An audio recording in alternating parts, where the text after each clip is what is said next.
한동훈이가 오늘 당대표직에서 물러난다는 기자회견을 할 거라고 하는 보도들이 있었는데 실제 할지 안 할지는 지켜봐야 되겠습니다. 이 자가 정상적인 자가 아니잖아요.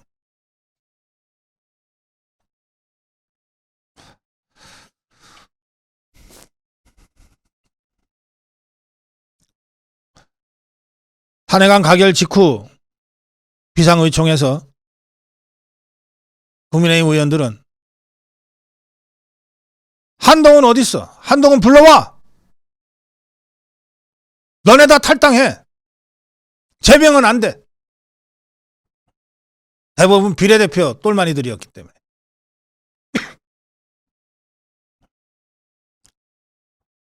5시부터 비상의총이 열렸는데 1시간 45분이나 지나서야 한동훈이가 나타났어요. 나타나서 아니 왜 나한테 이러냐? 내가 투표했냐? 이러고 다시 도망갔어요. 그 직후에 장동혁이가 아이 나 도저히 안 되겠다. 최고위원 사퇴하겠다. 진정호가 아이고 나도 사퇴하겠다. 이렇게 됐습니다. 그래서 국민의힘 지도부는 그 순간 붕괴돼 버렸습니다.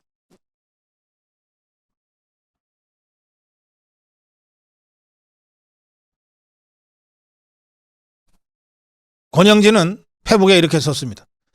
탄핵에 앞장선 배신자 한동훈은 더 이상 우리 당 대표가 아니다. 이상희 의원은 이렇게 썼습니다. 한동훈의 말이 귓가를 떠나지 않았다. 절망했다. 그런 이기주의자와 함께할 수 없다. 특히 한동훈이 비상의총에서 아니 내가 투표한 거냐? 왜 나한테 이러냐? 라고 하는 발언을 듣고 야 저거 사이코패스 아니냐?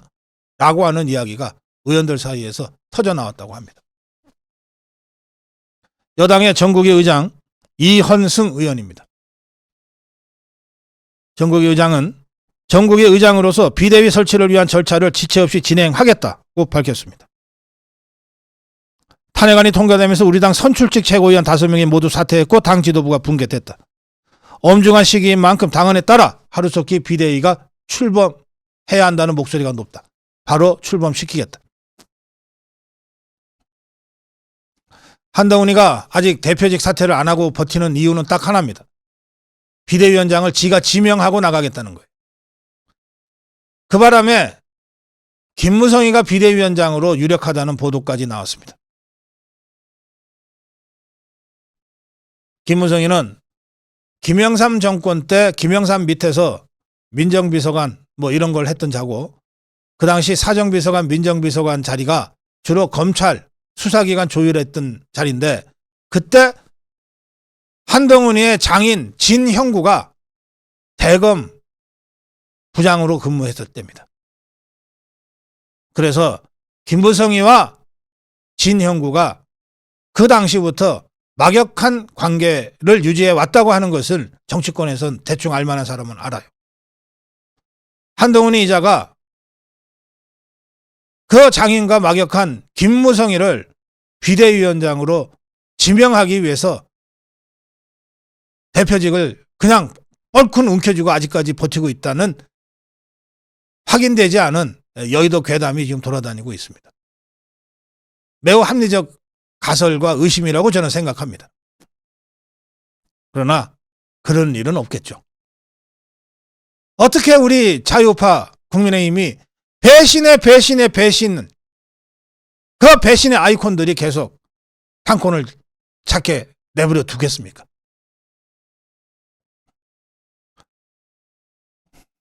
오늘 칼럼에서 제가 몇 가지 말씀을 드립니다.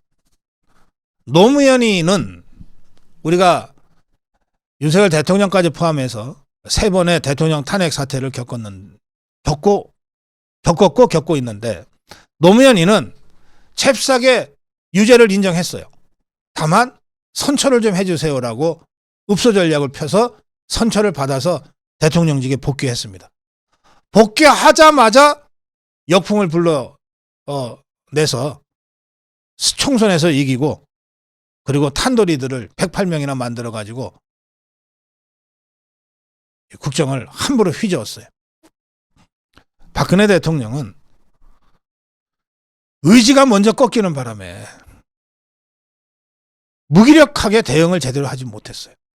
그래서 유죄받고 탄핵당하고 감옥에 갔어요. 그 바람에 우리 자유파 보수가 완전히 괴멸돼 버렸어요. 노무현의 길과 박근혜의 길은 그렇게 달랐습니다. 지금 윤석열 대통령 무죄를 주장하면서 강력하게 투쟁하겠다고 하고 있습니다. 이것은 노무현과도 다르고 박근혜 대통령과도 다른 길입니다. 노무현은 잽싸게 유죄를 인정하고 납작 엎드려서 선처를 받아서 복귀했지만 윤석열 대통령은 나는 죄가 없다. 대통령으로서의 통치권을 행사했을 뿐이다. 당당하게 맞서 싸우겠다. 국민과 함께 싸우겠다고 선언했습니다. 무기력했던 박근혜 대통령과도 다르고 잽싸게 납작 엎드려서 대통령에 복귀한 노무현과도 완전히 다른 길을 윤석열 대통령은 가겠다는 겁니다.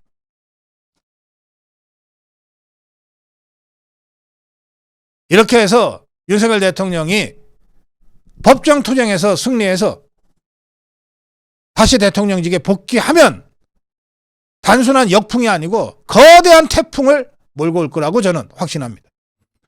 한국 정치를 완전히 갈아엎는 종북주사파를 원천적으로 처단하는 그런 거대한 태풍을 윤석열 대통령이 만들어 올 거라고 생각합니다. 이걸 하기 위해서는 우리 광화문 태극기 애국 세력과 자유파 유튜브들이 함께 싸워야 합니다.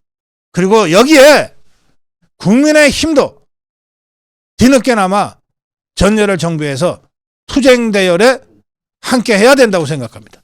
이걸 하기 위한 투쟁을 위한 전열 정비가 시급합니다. 광화문 태극기 애국 세력은 전열 정비할 필요 없어요. 이미 수년간 투쟁해왔고, 그리고 많은 분들이 댓글에서 말씀하시듯이 광화문이 아니라 이제 헌재를 중심으로 해서 집회와 시위를 계획하고 추진할 겁니다.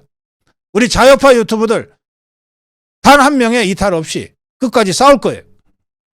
기성 언론을 대신해서 실체적 진실을 전 세계에 알리기 위해서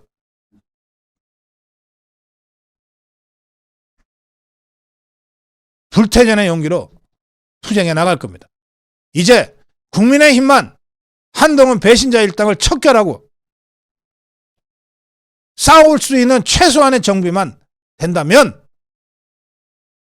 얼마든지 저 종북주사파들과 맞짱 떠서 싸울 수 있습니다. 그걸 위한 첫 번째 단계가 비대위 구성을 하고 비대위원장을 제대로 된 사람으로 선임하는 겁니다.